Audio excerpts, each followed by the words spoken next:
Hello and welcome, I'm the Bristly Stranger and today we're looking at the prologue for Stoneshard. Now this is just an introduction to the story, the game still is in alpha, but this shows off the game's core mechanics and gives you an idea of what to expect when you're playing the main game. And here we are, I say here we are, I'm a lot more hairy than this guy. This is Verren. He's going to be one of the main characters in the story. We don't know much about him yet other than he's been locked in this prison cell. Now Stoneshard, it's a turn-based RPG, which I love that kind of thing. Another thing I really love about it, the heroes are customizable. So you choose whether you're going into a ranged, melee or focusing on spells, but also the different gear you get appears on your character. So if you've got a fancy helmet, you will see it on your character. Now this is just a simple touch. I think it improves games like this when you can see what your character's using straight away. It has got an interesting health system in this game. Like you can get broken bones, so you'll have to splint them, and you can get other ailments that might need treating with various drugs. There is also like an inventory management system where you have to Tetris the various pieces of gear into your inventory, and you do have to keep an eye on how much you're eating. So there is lots to think about. I have had a couple of runs at the game already. It is super hard. But let's jump into a new game and we'll see Verren's story right from the start. Damn. Where am I? Oh, Cal. Too bad. You'll regret it really soon.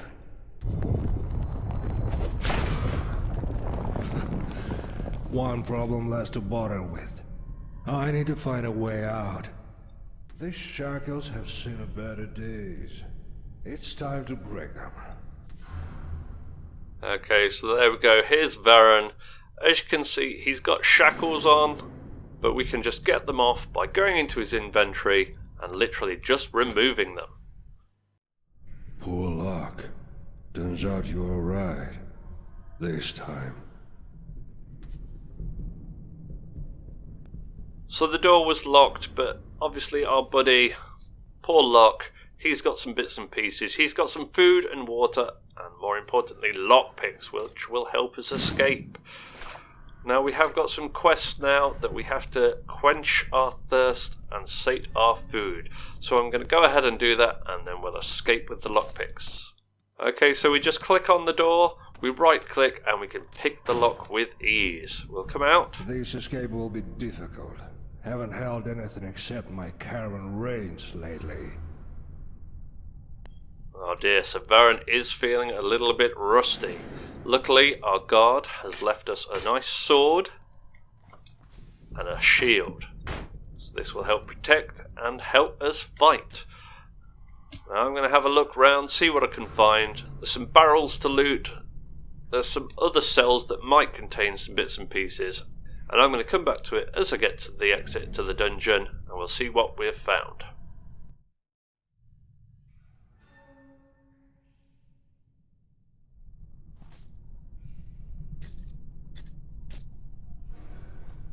Okay, so here we are at the exit. The key is just on the wall. Keys are one-use items, so once we've used it to open this door, we can't use it for anything else. We did also find some roasted fish, which is obviously really good for dealing with our hunger, and a few piles of gold. Now we're going to go through the door and see what lies ahead. And it's locked, but we can use the key. We can also break it down, but I think that does hurt us. I feel it in my gut. Better be on guard. Okay, so because he feels it in his gut, he has unlocked a new skill. So if we step forward, it looks like there's some blood here and a dead body. So we can use that. Well, that's to be expected. Gotta remember how this works. Okay, so it took us a couple of attempts at using our skill. It didn't find it, but obviously there was something there. We have found a trap. We can right click on it. It gives us two options, avoid or disarm. We're going to try and disarm it. There we go, disarmed it, moved past it. As we move up, there's the dead body of somebody. Now they have got a peasant sash. This does up our evasion slightly and our stealth. Duration. So it will wear out after a while. But we're going to equip that. We've got nothing better. And then we're going to move on to the next room. Okay. Here we go. We have got some loot. Looks like there's a few bits. It's various medical gear. So we're just going to stick that in our inventory. And I'll come back when we've got it all looted up. Okay, so we did also find some shoes, which are like a basic piece of gear. Got to light this barrel up. Time to search the crates. I need to find a way to do it safely. Okay, so we have got an explosive barrel ahead. Looks like there's a bow and arrows here, so if we collect that, we can shoot that, and we'll be perfectly safe. So we just equip them in the inventory screen as we did our other gear.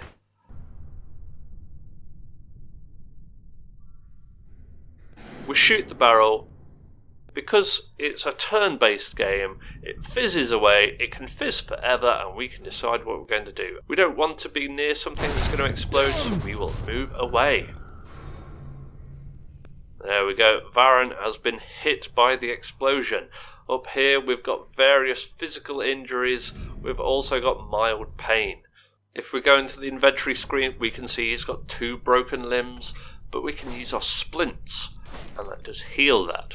They are 1 use, but now at least we haven't got broken limbs. We are still in pain.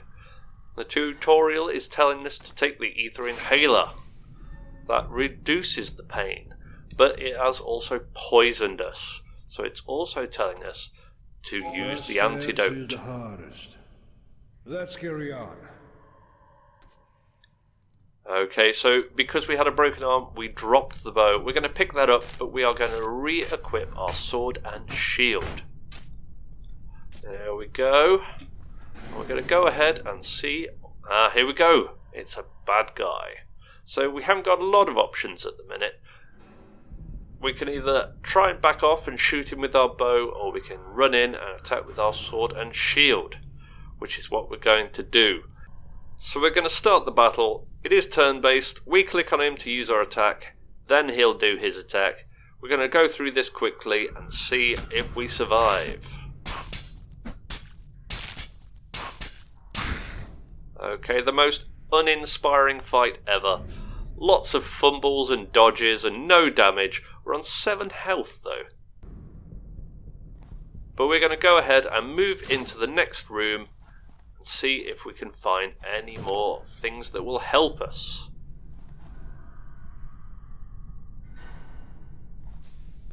Okay, so in this room we have got some books and some gold and a page. There doesn't appear to be anything else. I'm going to go into the inventory screen and check out what we have found. Okay, so I've stacked all the gold up to save on inventory space. We'll look at this book first. It's flashing. This is a book of the salamander, and as we read it, it has unlocked pyromancy. This is one of the forms of magic. It looks like there's a lot of text here, and it's telling us all the different things we need to be a pyromancer. But this is just flavour, and we don't need to remember any of it, as far as I'm aware. So we can exit the book, and then go to our skills and see what we can learn. So the skills tab is just at the bottom here. We click here, there are so many different skills. All of them appear to be locked at the moment. But the skill that we've unlocked is pyromancy, which is at the bottom. Now to unlock it, we click on tier 1. It asks us if we're okay to do that. We click yes. It has used up our SP point, which I imagine we get as we go up levels. And it has given us 2 new skills. A passive, that means whenever we use our pyromancy skills, we get a 15% chance of setting our enemies on fire for 5 turns afterwards. And an active skill, which is Flame Wave, which we can target an area to do fire damage. That will use our mana up. The mana is the blue bar at the top of our hotbar. Amusing. Simple spell. A little practice, and I'm good to go.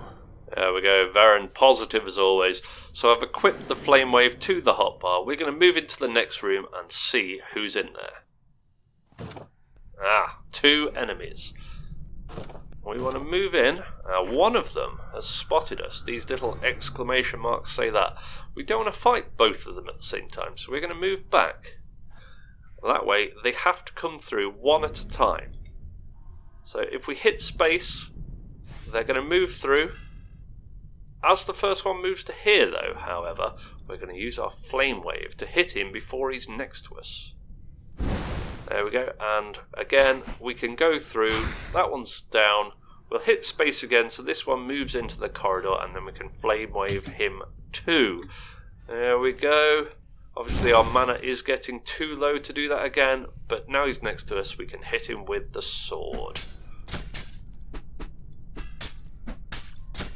And eventually we did take him down. There is no loot there. We did get a book of heroism, which ups all of our chances to hit and our spell power. Now our mission now is to find the exit, which is just through here, this hole in the floor. There is some loot here, which is a book. I believe this just gives us a little bit of fluff. Yes, it looks like a record of various things that have gone on in the prison. But what we can do, we are a bit thirsty, but what we're going to do, we're going to walk around and try and get our health and our mana to go back up. And we're going to come back to it when we're ready to go back down this hole. Okay, so we're back. I did walk around for a bit. Our mana has gone up very quickly. Our health, as you can see, is still on 14 out of the maximum of 25. We did get some pointers coming up saying we needed to eat, we needed to drink, so I've gone ahead and done that. Rather than spending too much time wandering about and increasing our need for food and water, we're going to go down the hole. But luckily, the debuffs from being injured have passed, so in going onwards we only need to worry about our health. The true test lies ahead. There's too much at stake. I must survive against all odds. Okay, so Verren there, very positive as always. We'll come over to the bookshelf. We've got some identification scrolls, and we've got some diary pages. So we've got 3 of those now. Okay, so we looted this bookshelf at the side of the exit. It had a couple of identification scrolls. These will help us to know the abilities of unknown magic items. We've got 3 pages from a diary. I'm going to go through and I'm going to read those together. Now, whoever is writing this diary is from Aldor. I imagine that is where we're going to be locked up as well. We've obviously found the diary here. This diary entry tells us about various calamities that have affected Aldor, and also a boy from the village of Winterbrook has arrived. His village has got some unknown ailment. The diary writer obviously doesn't believe him, but he hopes that the boy isn't infected. Okay, so the boy from the last diary entry obviously did carry the disease. He's brought it to Aldor, and people here are starting to be infected. And this disease is so terrible, it looks like it kills the people that get it. So they announce a quarantine. But whoever is writing the diary thinks it's going to be too late. And they think nearly everybody here is going to be infected. And here we have the 3rd diary entry. Now, the people from Wintersbrook, the village where the infected boy came from, have come looking for healing. But the people here haven't got any healing to give them. They're already sick and can't do anything to help them. And when the villagers start to threaten the people, the leader of the temple, I assume it's the person writing these diaries, has decided to lead any survivors into the catacombs and away to safety. Now, our mission is to go down the stairs. We're obviously going deep into the catacombs. Maybe we'll run into some of the survivors. Maybe we'll find more fragments of the diary as we go. But for now, let us go down the stairs and find out what is down there.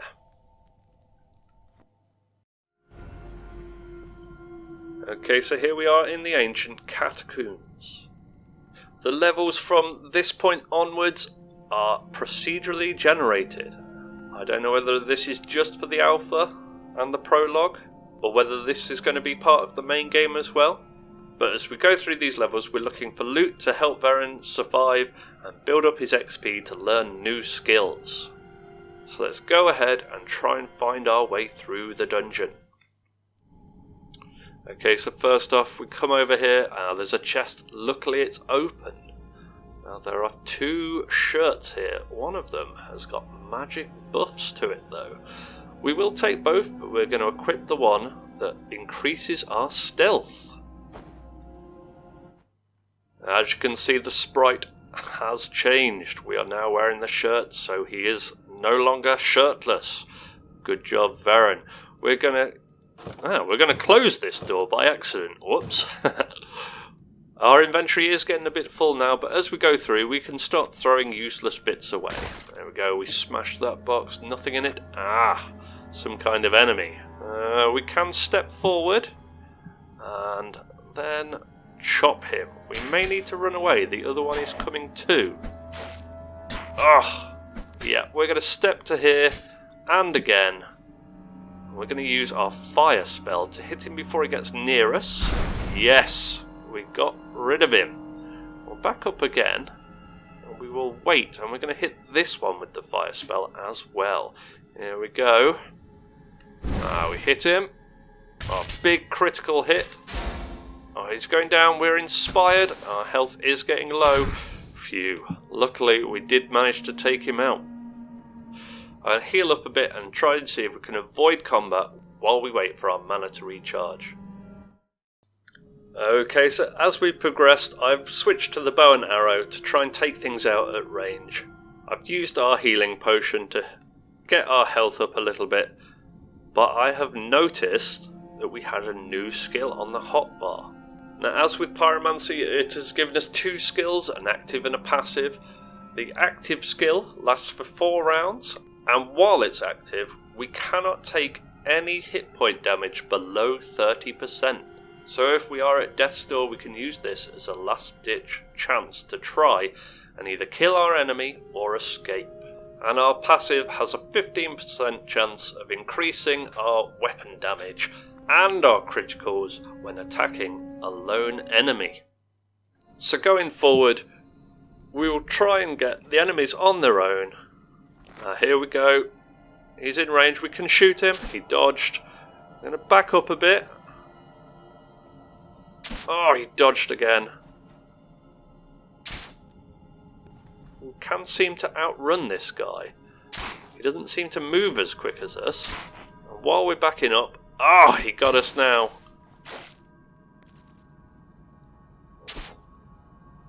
There we go. Looks like we're bleeding. He keeps dodging our attacks. It looks like we might actually die. So we're going to activate against the odds. There we go. That did use a turn, but of course we can't take any damage now. We hit him with our bow. I think we got super lucky. We're probably nearly out of arrows. So I'm going to go into the inventory screen again. I'm going to change our gear around. And we're going to try and avoid enemies while we are still so low on health. Okay, so while I was searching around, I noticed that we had some modes. We have got a stealth mode, and of course we're getting bonuses to that because of our magic armor, but there is also a rest mode. Now I use this to put our health and our mana back up to full. It basically counts through the turns, so our counter, before we can use against the odds again, is down to 11 rather than being 90. So going onwards, I'm going to go into stealth mode and I'm going to creep around, looking to ambush the enemies. Here we go. We have got a bad guy. There's an explosive barrel, so maybe if we use our flame burst, we can run away. It didn't get us, but it did clout this guy. We'll step forward and try and fight him. While we're on top of him. Obviously, this is an alpha build, so there will be little glitches. He's not hitting us, but he has raised a bad guy. This is a magic fella. We're going to hit him with our magic. He is also sucking up our health to heal himself. There we go. But because he is dead, this guy is coming after us now. He looks quite horrible. So we're going to step here. Can we close the door on him? Get this gold. And there are some boots up here as well. That looks like armour. So it lowers our stealth but increases our block. Now we have got a broken head, but we haven't got any gear to fix that at the minute. So while that guy's stuck behind the door, we're going to run away and hopefully not run into anybody else. This is locked. We can try and break it down though. We've hurt ourselves even more in the process. So we've got a mild hand injury and a mild head injury. We're also thirsty. Maybe it's time to stop for a drink. There we go. The mild injuries aren't as bad as the actual broken limbs. So we're going to go the other way. We can't get through that locked door. This one's locked as well. But we can come this way. There is another ghoul. They were a little bit easier. Still, our health is very low. Maybe we can just step in a little bit. We can try and kite him backwards. Let's have a look. We are hitting him. He has made us bleed though. We might need to use our special ability. Our health is low enough to use it, so we're going to step... we don't need to step back, it has recharged. So we'll use that. He can't hurt us while it is active. It's no longer active and he still isn't dead. So much blood, he's in pain. Can we take him down? There is another one coming. We're going to have to leg it. We can use our fire ability. There we go. Yes, he is down. Okay, so we managed to level up. Instantly our health has gone up to full. Unfortunately the mana hasn't. But down here we have got a character panel and we have got a new skill panel. So I'm going to go through, I'm going to have a look at what we've found and we're going to decide what we're going to do. So on the character panel, Verren the Seeker is now level 2. He has got 2 AP. I should imagine these are ability points. So I'm going to put them both into strength. That will up our damage and also increase our health slightly.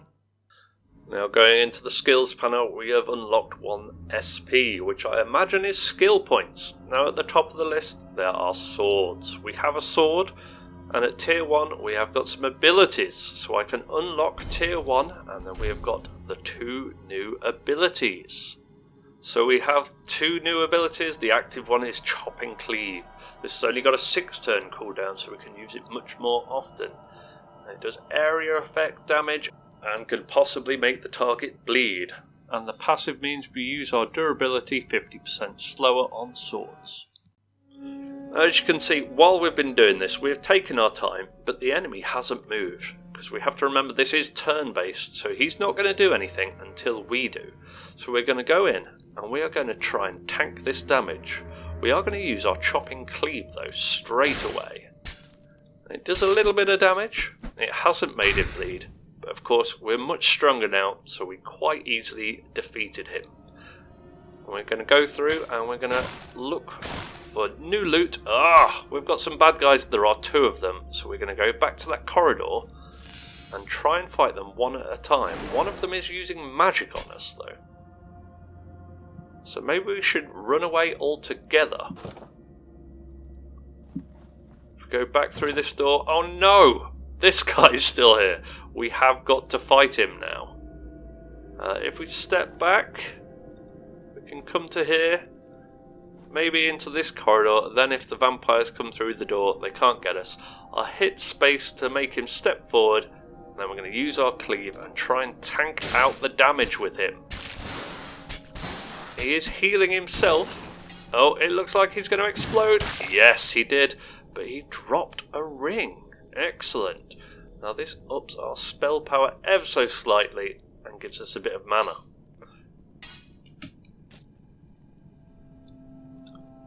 Now I don't want to go the other way. Those vampires seem a bit rough. We're going to explore in the other direction. I imagine that leads back to the vampires. We're going to go up here. And And there is another door. It's open. Oh, it's got a box. Nothing in it though. But, I can see over in this direction, we've got some stairs leading down. As we've got there, our thirst and our hunger has gone up. So I'll have a little munch and then we'll go down to the next level. The tremors become stronger. I'm close, I believe. So more tremors. It looks like we've got something here. Helmet. So I'm going to go through it, I'm going to look at all this gear, I'm going to decide what's good and what's not worth using. Okay, our inventory was getting a little bit full, so I've thrown a lot of stuff away. We can do a bit of Tetris, but we've got lots of room at the moment, so we don't need to. We've got a helmet that adds to our protection and also can absorb some damage. It also gives us a bit more accuracy. We've got a healing potion, which can restore 30% of our health, so obviously that's really good, but it has got low toxicity, so it can poison us. But we also got a 4th page of the diary, so let's go ahead and have a look at that now. So the writer of the diary, they're having visions since they've been down here. And they come every night, and they seem to be offering him something. Some mysterious force called the Court. Now as we go on, we might find out more about that. This doesn't look like a procedurally generated level, so we're going to move ahead to the next level and see how far we can get. And now I said we'd move on to the next level, but the video is running a little bit long, so I think we're going to leave it there for today. I'll hope you come back and join us in part 2 of this bristly look at the prologue for Stoneshard. I've been the Bristly Stranger, thanks for watching us and goodbye.